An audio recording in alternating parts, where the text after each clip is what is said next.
Hello and welcome to this episode of Physical Attraction, where we're going to be talking about climate doomism.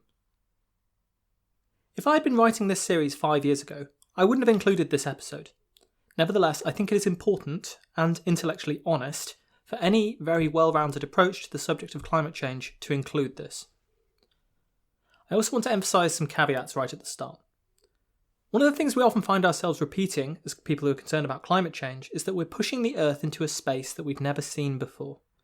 Anthropogenic climate change will push the global average temperature beyond anything that has been seen for tens of thousands of years. At the same time as we're doing this, we're putting immense amounts of pressure on everything in the natural world. Resource extraction, biodiversity loss, deforestation, water use, species extinction. The list goes on and on and on, and climate is only part of it. The other part is how our societies, our social and economic structures, the life support system for modern civilization, if you will, is configured and how it interacts with the natural world, and how it interacts with itself. That is an incredibly complicated question. Living an urbanised lifestyle, as the majority of us humans now do, you can often forget that it does interact with and fundamentally depend on the natural world at all. And this should give you an indication to just how large the changes are that we've made. The reason that I emphasise that this is an incredibly complex system with many complicated and interacting parts is really a mathematical one. If you have even a remotely normal mathematical equation, not even necessarily a complicated one like a differential equation, which tells you how one quantity varies with another, the classic physicist trick is to try and find a fixed point, a stationary point, and then expand around it using the Taylor expansion. If you consider an expansion to first order, as we say, this is the same as imagining that you can approximate the function you're looking at by a straight line that is a tangent to the function. In other words, if you're imagining a line on a graph, you're zooming in really close to the graph on any curve and saying, well, here it looks approximately like a straight line if you ignore any complex curvature. If you think you're on a straight line, then everything is fine and predictable. It's easy to predict and extrapolate, in fact, that the changes you have experienced until now will simply continue at the same rate that they're going exactly at the moment, at the instantaneous gradient of that curve. We are currently living in a climate change world. Wildfires, hurricanes, flooding, crop yield declines, sea level rise, heat waves, droughts, all of these things are being influenced by the anthropogenic impact on the climate. We can get pretty good estimates for the impacts of climate change on each of these different disasters. And we find that some of these natural disasters are now distinctly unnatural, i.e. they could not have happened without the human influence on climate, while many others are worsened by that human influence on climate. We can estimate now the negative impacts that climate change is having on us. We are currently experiencing warming of around 1.1 degrees above the pre-industrial level, give or take. If you assume that the climate system and the Earth system is linear, then the negative impacts of 2.2 degrees would be double what they are today. But as you can imagine, when you're imagining this curve, this curvy line on a graph, pretending the curve is a straight line only works for so long. That's the physicists' curse when our approximation is no longer valid, when the things and the effects it's been safe to ignore for convenience come roaring back and cannot be ignored anymore. Zoom out and you might find the curve bending away from you, and suddenly your nice linear approximation is wrong. Back in February 2020, at the start of the COVID-19 pandemic, this failure to be able to appreciate non-linearity was why so many people said, only 10 people dying a day, it's less serious than flu, and then generally deleted their posts at a later date. All of this is to say that the impact on the natural world and the world of humans from climate change is more complicated even than a differential equation. And anyone who wishes to rule out the idea that there might be some non-linear, unpredictable impacts from kicking the climate system beyond realms that we've ever observed before is clearly indulging in wishful thinking. We know that there are natural feedback loops that can kick in and worsen as you reach higher temperatures that accelerate the problem. And we know that one of the hardest things to predict is human behaviour and how society will respond to the pressures induced by worsening climate change. Will we band together and decarbonise our societies and reduce our dependence on fossil fuels? Or will we instead split apart and become isolated and nationalistic and try to burn whatever we can get our hands on? Catastrophic outcomes are certainly possible from where we are right now due to climate change. We can't know how likely this is to happen because it depends both on scientific uncertainty but also, more crucially, on the political uncertainty of how our societies respond both to the impacts of climate change and to the climate policies that we need to implement to try and reduce them. With all of that said, it's clear that avoiding a path that takes us even further into the danger zone, and therefore inevitably increases the probability of a catastrophic outcome, is the thing that we have to do. It's the equivalent of slamming on the brakes instead of accelerating when you're driving on a cliffside and a sudden fog descends. The fact that many of the changes we have to make to address climate change could also, if done right, ultimately result in massive co-benefits to justice, both international and intergenerational, efficiency, health, in a world where 1 in 6 premature deaths is due to air pollution, energy costs, and the way we live our lives in many ways, and so on and so forth. The fact we can have all these co-benefits too is merely a nice additional detail to the imperative to make sure that we are rebuilding society on sustainable foundations. This is my perspective, which you all know already. I'm not afraid to warn of the dangers or make the case for rapid action that makes the transition away from this way of running the world, our energy systems, and our economies. That is the priority of this century. The long and short of it is simple. Modern society has brought with it incredible advances, although not very evenly distributed. But we have constructed it on unsustainable foundations. We must rebuild those foundations sustainably. So with all of that said, and the uncertainties about what might happen duly noted, I'm going to talk about Doomerism. I'll start off with what I think of as the definition. A climate doomer is someone who essentially argues from an incredibly fatalistic point of view that there's nothing we can do to prevent catastrophic impacts from climate change. They don't think that a catastrophic outcome is a possibility, they argue that it's a certainty or near certainty. The core message of the doomer is that climate change is unfixable now. It's already too late. Social collapse with massive loss of life, or sometimes human extinction, is inevitable. Many, although not all, make this case by exaggerating the known facts about climate change, making erroneous links between temperature thresholds and impacts, or arguing that some specific set of impacts make the collapse of human civilization, which is never properly defined, inevitable. And in so doing, they commit many of the same fallacies that we had to deal with from climate change deniers for so many years. Obviously, I think this is both wrong scientifically and extremely harmful to our cause, and the cause of creating a better world more generally. Doomerism is, as one scholar put it, climate denialism by another stripe. It shares a lot of the same features with climate denial. Overturning the scientific consensus with a few cherry-picked studies, wild claims that are unsubstantiated by the evidence, and possibly underlying personal and political motivations for its pursuit that go beyond actually trying to assess the reality of the situation we're in and how to deal with it. And it has a lot of the same effects. It muddies the waters of debate. It delays action. It excuses inaction on climate change. It discredits scientists. And it spreads misinformation. And these are all excellent reasons to oppose it, beyond it just simply being incorrect. Now, listening to this, there may be a part of you that's thinking, who died and made you shepherd of the climate Overton window? And maybe that's a fair point. Maybe you suspect me of taking everyone who thinks climate change is not going to be as bad or a bigger problem as I do, and calling them deniers, and then on the other hand taking everyone who thinks that it's going to be much worse, and slapping them all with the label of doomers. After all, didn't I just say that there are big uncertainties and that it's hard to make predictions? So isn't this whole thing an exercise in me stamping out alternative views to mine? Well, I think that is an argument you could make, but the difference is that I'm not claiming to have perfect knowledge. There are people who have very respectable opinions and well-sourced opinions and backed-up opinions who think both that climate change will be worse than I do, and those who think it will be easier to tackle, and they have different reasons and different things that they think are important in those trends. There are differing arguments, of course, about how best we should tackle climate change, which we've talked about a lot in this series, and what the impacts will be, and over specific scientific parameters like what the climate sensitivity or the carbon budget is, how the specific impacts are going to manifest themselves, how much societies are going to be able to adapt, and how important a role feedbacks will play.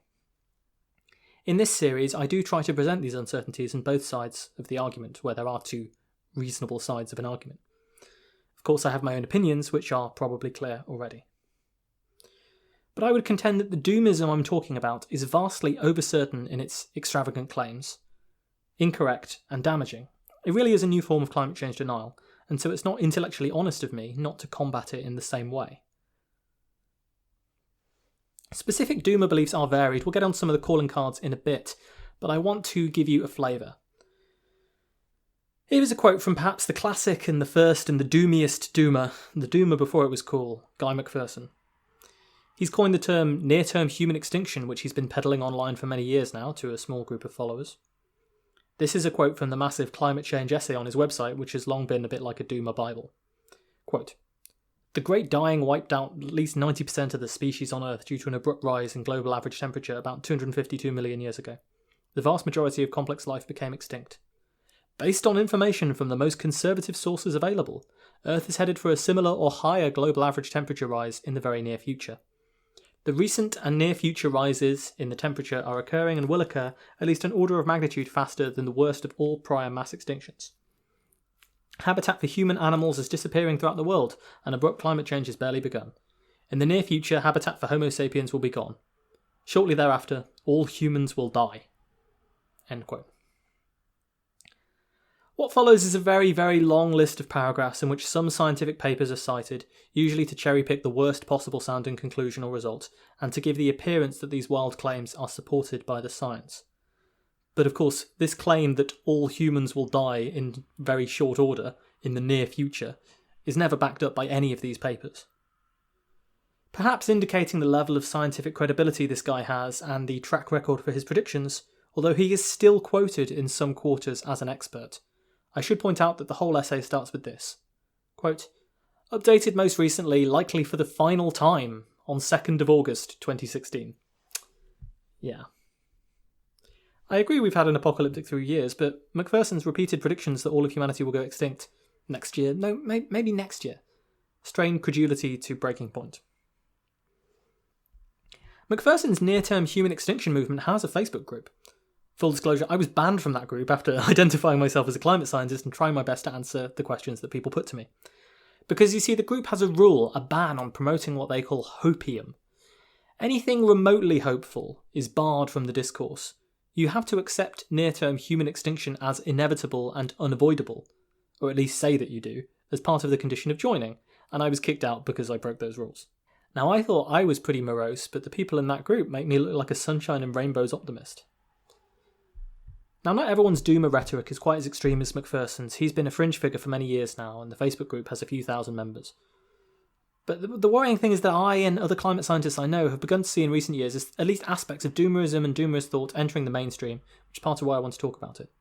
Now, when I talk to these climate scientists, they say they spend as much time combating people who think that the situation is far, far, far worse than they are telling them that it is, and that they are lying or in denial about it, as they do combating people who think that global warming isn't real, which is the thing that we had to deal with for so many years.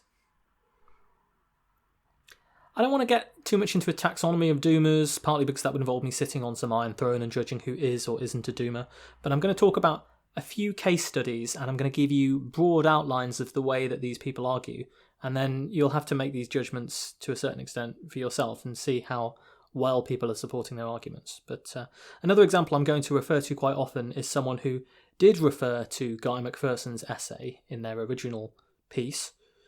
This essay was written in 2018 by Jem Bendell, and the essay is called Deep Adaptation, and that has formed its own movement now with a good number of adherents to it. Initially, when I came up with this idea, it was going to be a debunking of deep adaptation, but that's been done truly brilliantly by a group of writers on open democracy under the title The Faulty Science, Doomism, and Flawed Conclusions of Deep Adaptation.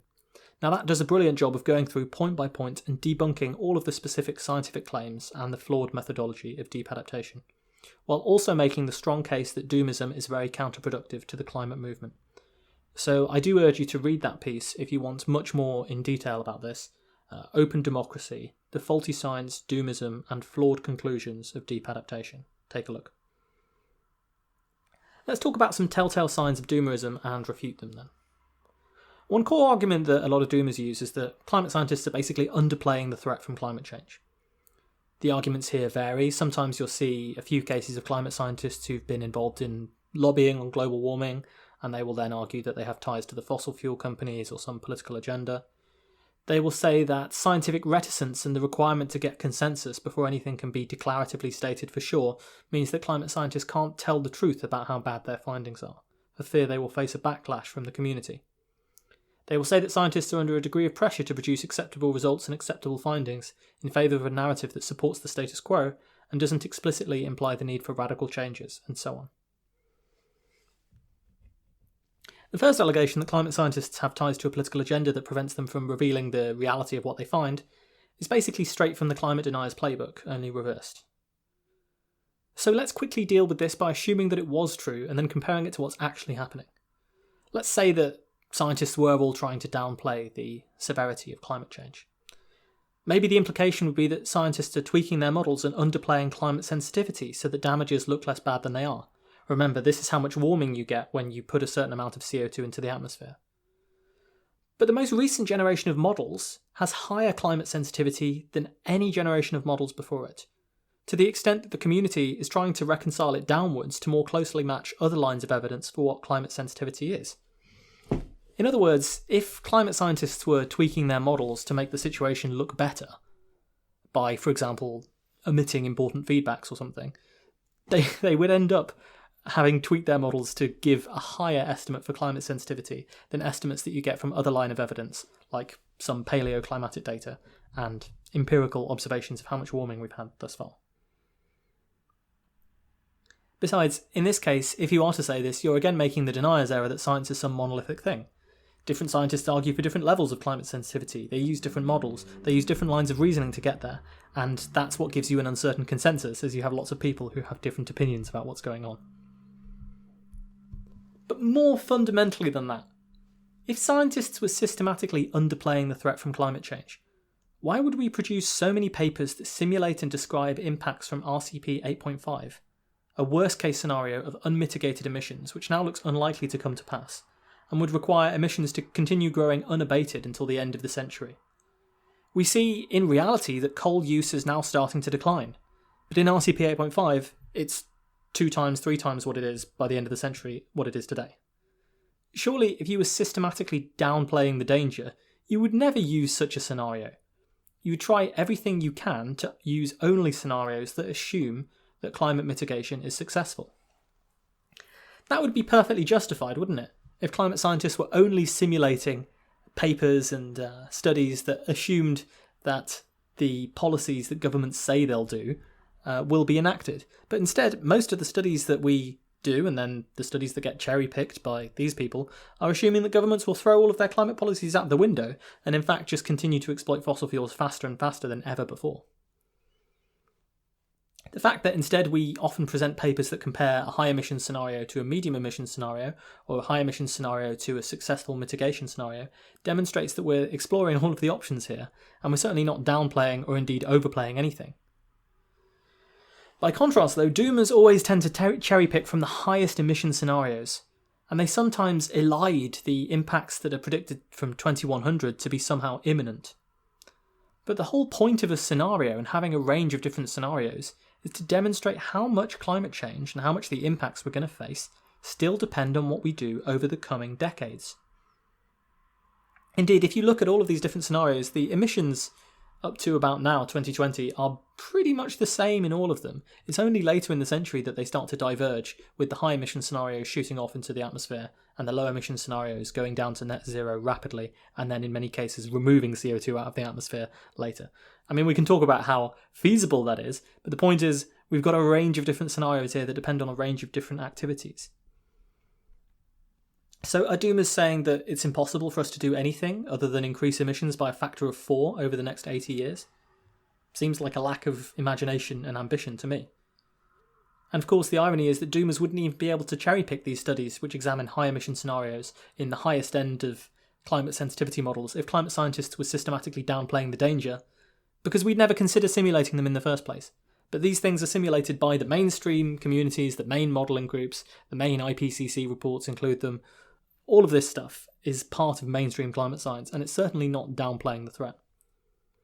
Now, one area that I would generally agree with the doomers is that economists have been guilty in the past of downplaying the potential risks of climate change, in terms of, say, the percentage of GDP and damages that we'd suffer if unmitigated climate change took hold.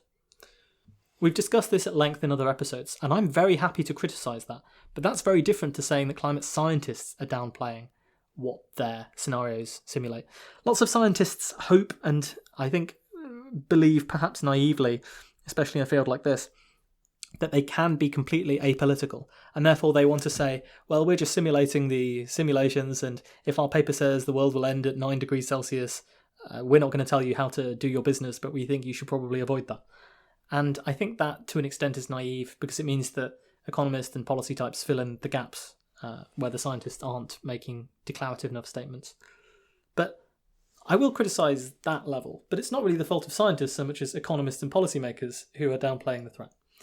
Doomer arguments is basically that mainstream climate science is wrong and that the risks are far higher than is commonly understood, and I don't think that is true.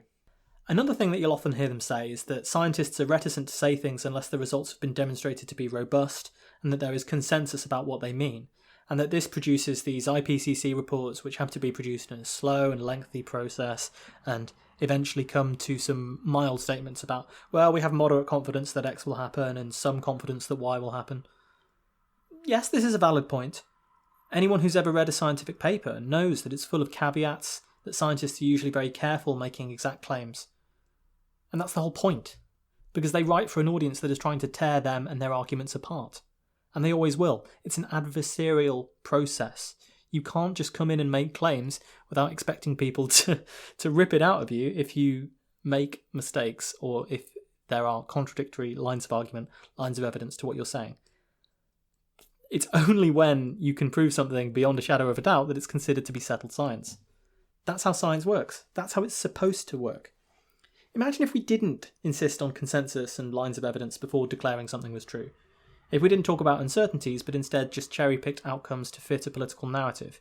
If we didn't caveat our work and pointed out all of the assumptions that are made and all of the limitations that it has, but just said, yeah, it's definitely true, every single time we published a paper.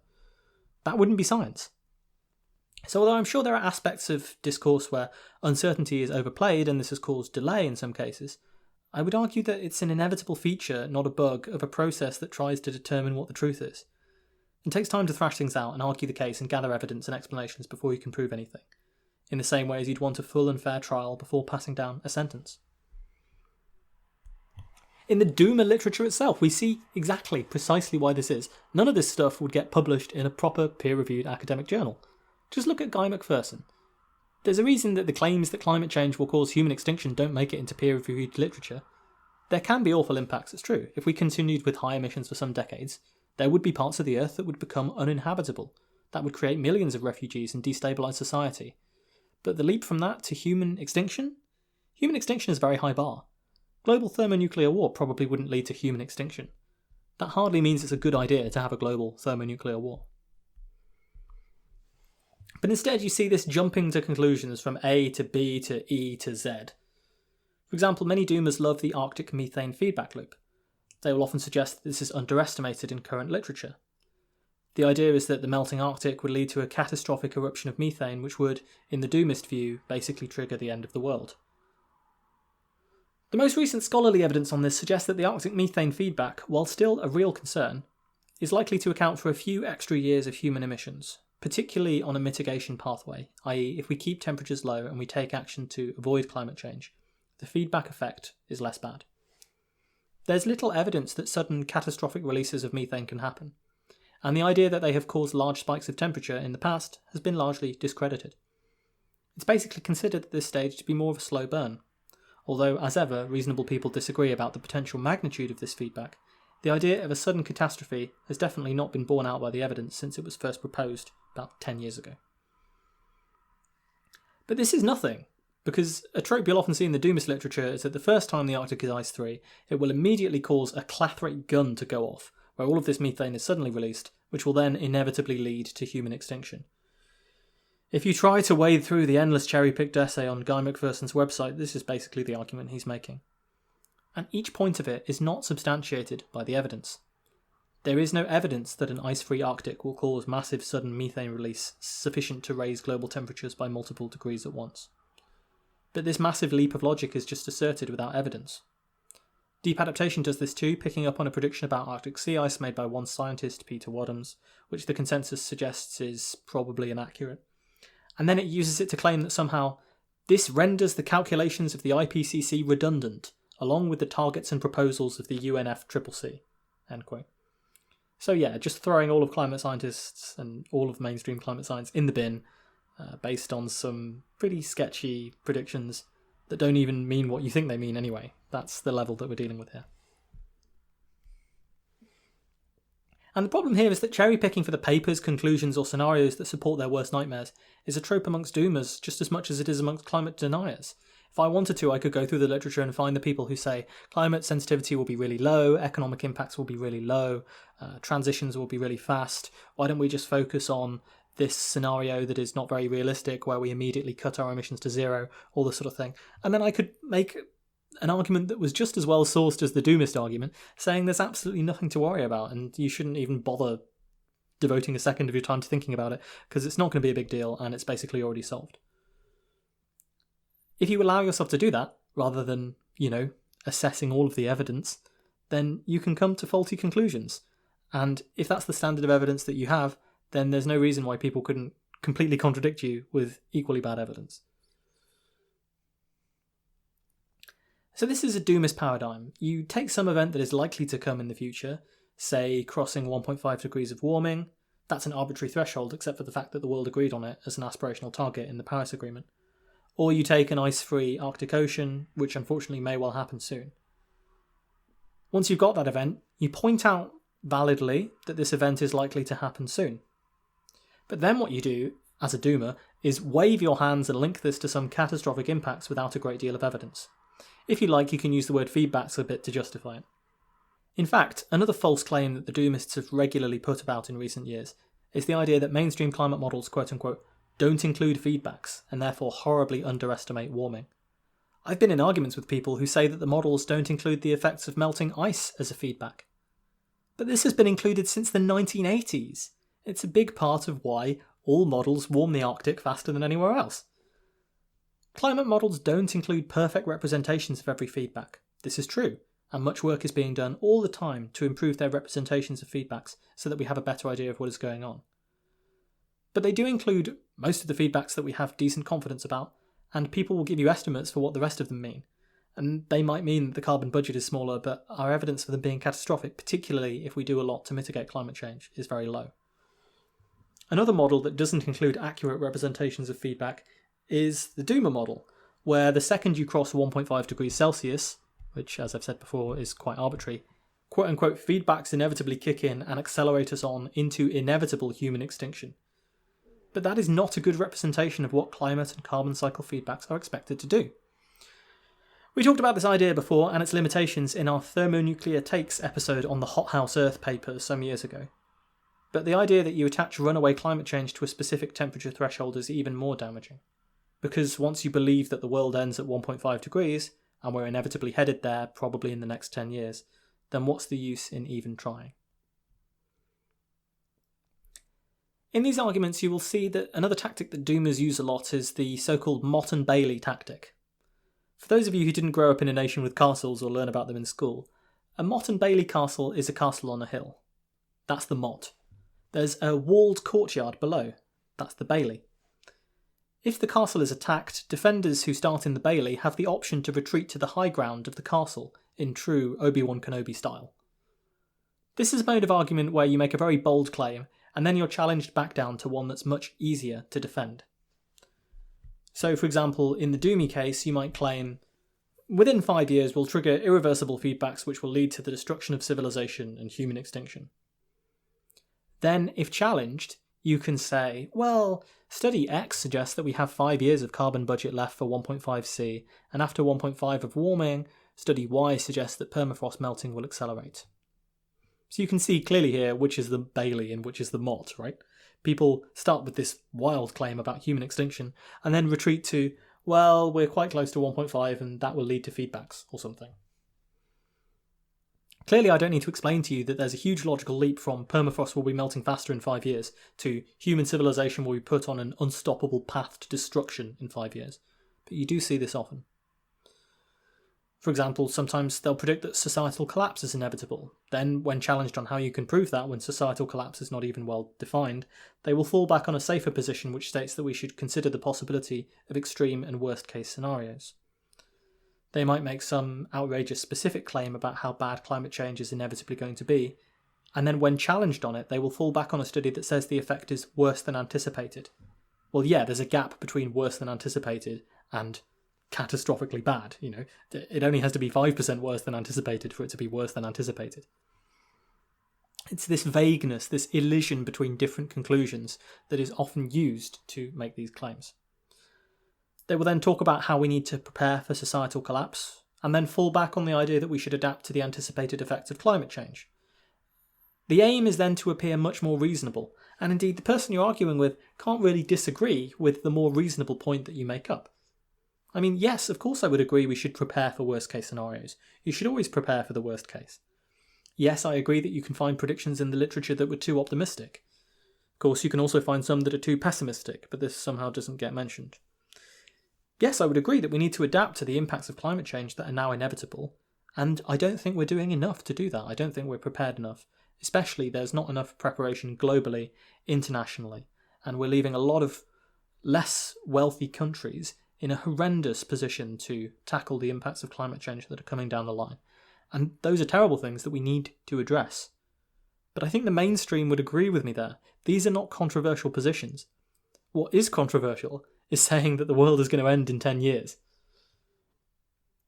But unfortunately, this wasn't especially helped by the fact that the 2018 IPCC report on 1.5 degrees of warming ended up being summarised in the public eye, in the media generally, as the headline 12 years to save the planet. Or even, sometimes this is made vaguer, 12 years to save humanity. I have no doubt you've seen this. I hear people saying we have 10 years of livable climate left on a semi-regular basis still. The 12 years meme is very unfortunate for reasons that we discussed in the carbon budget episodes.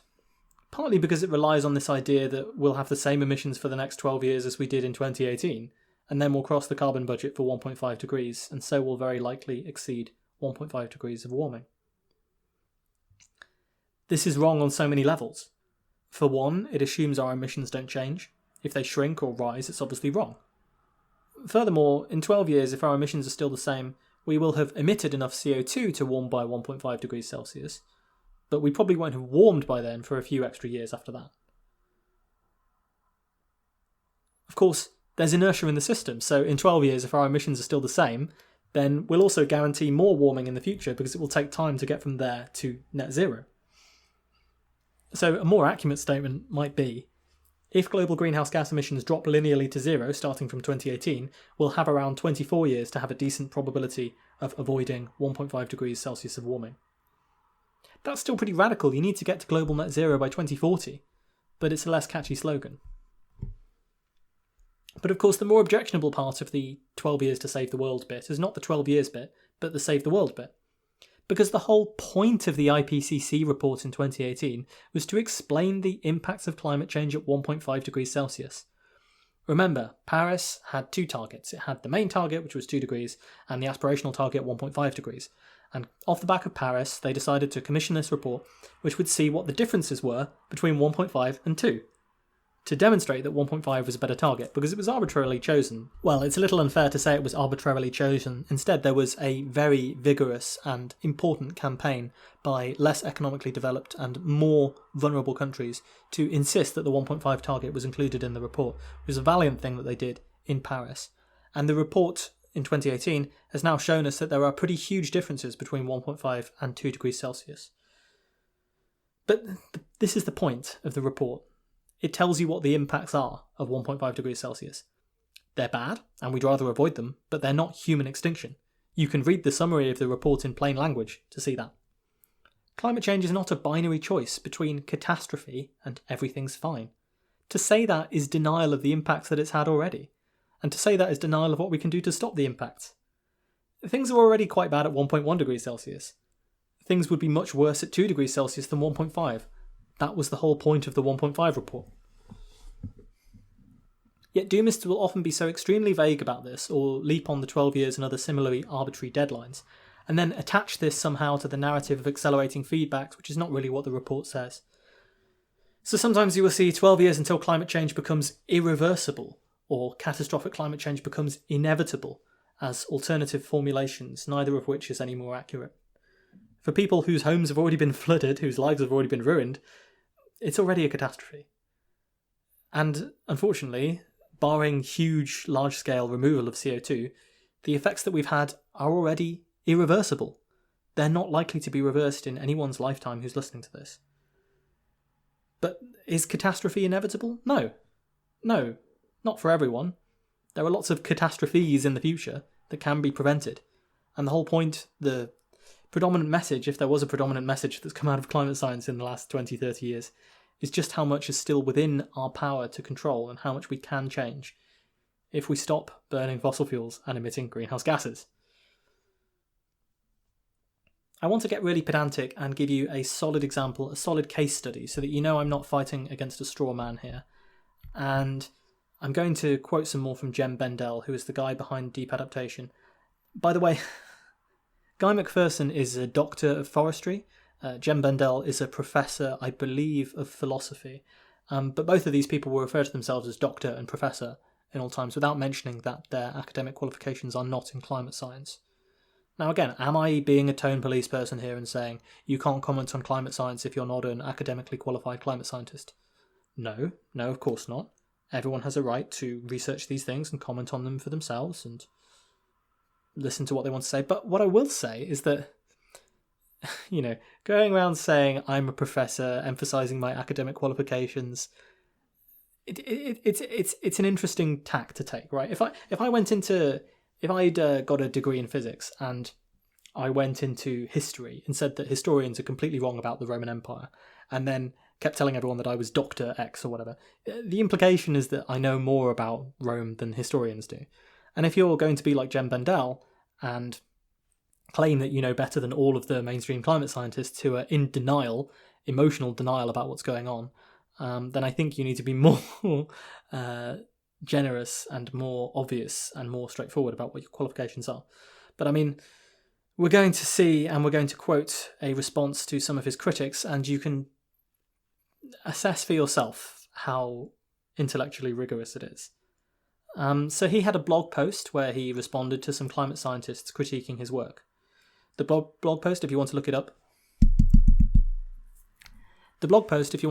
was called "The Worst Argument to Try to Win."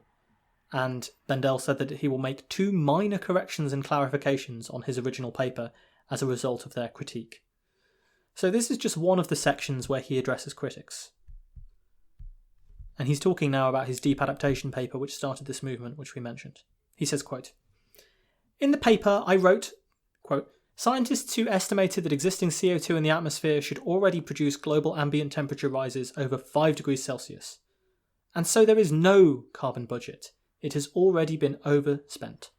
Wasdell 2015. One of my critics has commented that this is nonsense as well.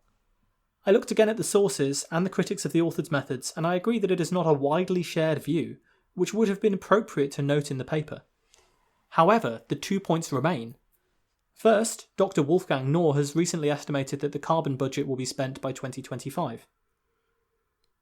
The problem is the high uncertainty surrounding Earth system feedbacks. If you take the conservative estimate of the IPCC, 100 gigatons of CO2 for permafrost and Arctic methane, then at current trends the IPCC's 2/3 chance of staying within 1.5 C will be exhausted in about 5 years' time. If you include a wider range of positive feedbacks, it's quite likely that the budget has already been exhausted. Whether the budget is already spent or current emissions trajectories mean that we now know it will be spent in the next 5 years are not significant differences for the main point about the atmosphere already having too much carbon in it for a safe climate. The second issue here is the prediction of warming. The global ambient warming of 5 degrees from current levels is not a consensus view of science, and I didn't state that it was. Mainstream climate researchers have concluded that climate change is and will happen much faster than the IPCC predicted, Zhu et al. 2018. What is important since I wrote the paper is what the latest and most advanced models are projecting. They are suggesting that on current emissions pathways we are headed for over 6 degrees of warming by the end of the century, Johnson 2019. That is a catastrophic level of warming which could threaten the survival of the human race. Verdict, I should clarify that Wasdell 2015 is not offering a mainstream view, and instead might include information from mainstream scientists, including that which came out after my DA paper, who are suggesting similar outlooks. End quote. So that's a fairly lengthy quote there, but you see what he's doing here, right? In his original paper, the founding document of the whole deep adaptation movement, he includes a claim that we have already emitted enough CO2 to lead to 5 degrees of warming. That is way, way, way, way, way beyond anything that most climate scientists would accept as even remotely likely. He's then challenged on the claim. He backs down slightly and says, "Oh, I never meant to indicate that this was a mainstream view." But that subtly implies that it might still be accurate, as he trashes the mainstream elsewhere as being in emotional denial about how bad things really are. And then he points to 3 claims from other scientists. So remember, the original claim is that we've already emitted enough CO2 to lead to 5 degrees Celsius of warming. Here are the 3 claims. One claim is that the carbon budget for 1.5 degrees of warming could be exhausted within 5 years, from Dr. Noor. Another is that climate change is happening faster than the IPCC predicted. And a third is that if we follow RCP 8.5 to the end of the century, the worst case climate scenario, we could see 6 degrees C of warming. He then describes all of these positions as quote-unquote similar outlooks and says that his original paper only needs a minor clarification. The tactic of aligning things that are defensible with things that are not at all defensible as if they're totally the same, and hiding under some umbrella of uncertainty, is simply intellectually dishonest. Without getting into the merits of any of the papers that Bendel cites, it should be obvious to everyone that there is a world of difference between "we've already emitted enough CO2 for 5 degrees of warming" and "in 5 years we will have emitted enough CO2 for 1.5 degrees of warming." How on earth anyone can describe those as similar outlooks with a straight face is totally beyond me. Similarly, what will happen at the end of the century is not the same as what's already about to happen. And finally, of course, just because things are happening faster than the IPCC predicted doesn't mean they're happening as fast as you would say. I could say that there will be 10 degrees Celsius of warming tomorrow, and then say, "But it's happening faster than the IPCC predicted." Well, that doesn't back up my specific claim, does it? You know, if the listeners of this podcast have grown faster than I expected them to do, it doesn't mean that I'm going to overtake Joe Rogan anytime soon, does it? But the reason that this is so important is that there's a vast, vast, vast difference between what Bendel claims he can support and what he's actually saying. You know, there's a vast difference between the evidence that he's citing and the claims that he's making. And it is essentially the difference between the situation being salvageable and not. It's the difference between climate change being something we can actually address and us genuinely being doomed already, which we're not. I don't want to emotionally prepare for the collapse of civilization if we can stop it from happening, but nor would I like to take my advice about how inevitable it is from someone who thinks that 5 degrees of Celsius of warming is the same as 1.5, because it isn't. But this is just another part of the tactic to elide and mush together bad things with doomism arguments. And of course, the problem with this kind of logic that I'm sure you already see is that you could just as easily apply it for the complete opposite conclusion. If I was a climate denier, maybe my first claim is that the world is getting cooler. Climate scientists would point out that this isn't true, and then I would point to some projection that was too pessimistic and say, "Look, we're running below this projection. The outlook is similar." I mean, you would reject that, but doomers do this often. If you're claiming the world is going to end, it's not enough to show that some projection in the past has been too optimistic. Now, I appreciate that some people might feel a bit sympathetic to this point of view because they'll say, well, you know, he's just doing rhetoric, he's just trying to create a sense of urgency by emphasising the worst case scenario because he doesn't think that people are acting enough on climate change and they need to be more urgently worried about it than they currently are. But for me, I don't think that's actually the case, and I don't think that's the result of this movement either, and I think we risk falling into a doomy trap when we do that. Imagine everyone believed that the world would end in the next 10 years. In 2025, that's just 4 years from now.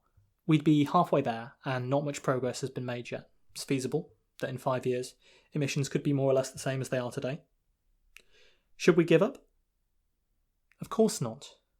Every bit of warming matters, every tonne of carbon we emit matters. Everything we can avoid doing to our climate, to our natural world, is going to reduce harm and risk. We can't sugarcoat how bad the situation is, but the honest framing is simply that everything we can do to cut emissions reduces harm and reduces risk. It's at the stage now where to achieve these Paris goals is going to require a rapid transformation of society, and it's going to require a lot more effort than is currently being put in. But I worry that if people genuinely believe the world will end due to climate change if we don't hit net zero in 5 or 10 years, their response won't be to act, but to conclude it'll never happen, and buy real estate in New Zealand or start putting up walls around their country. The only thing more depressing to me than seeing climate change debate and all of this science and argumentation and so on about one of the greatest problems that humanity has ever faced, boiled down to a false tweet dichotomy of apocalypse in 5 years or not, is the thought that some people might actually believe it, and yet they're still living their lives as normal. Because once you've hit the button saying the apocalypse is coming and people don't respond, what do you do then? It's almost as if it's in the realm of beliefs that people half hold but don't interrogate. Or else, how could you possibly live life as normal? I think part of this comes back to an endless argument that we have about whether you motivate people better with fear or hope. This is too simplistic, of course, but it's the dichotomy that people often find themselves arguing either side of. But it's too simplistic for how humans actually are. Whenever we act, we are motivated by a complex mix of fears of what might happen if we don't, and hopes for what might happen if we do. Optimism, taken too far, can breed complacency. Climate change, why worry? No big deal, technology will sort it out anyway. Fear can become doomism and defeatism and despair. Neither of those are good ways to make the changes that we need to make. Anyone who's...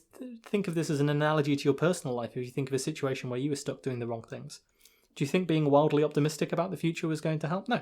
Do you think being wildly terrified about what's going to happen is going to do anything other than lead you to despair? No, of course not. Not when you need to do something complicated that requires a lot of long-term planning and action and commitment and cooperation with others. You need that mix. You need both. Is it going to shock anyone listening to hear me say that things are complicated and we should be somewhere towards the middle of two extremes in a debate? And is it going to shock anyone listening to hear that I still have faith that we can present people with facts, that we can have discussions, that we can learn from each other and our research and the evidence and the changing circumstances, and that we can maintain interesting, nuanced, relevant positions at different points on the spectrum between the exaggerated extremes of complacency and doomism? We have to believe that we're good enough to do that, and not just stick to these polemical positions on either side.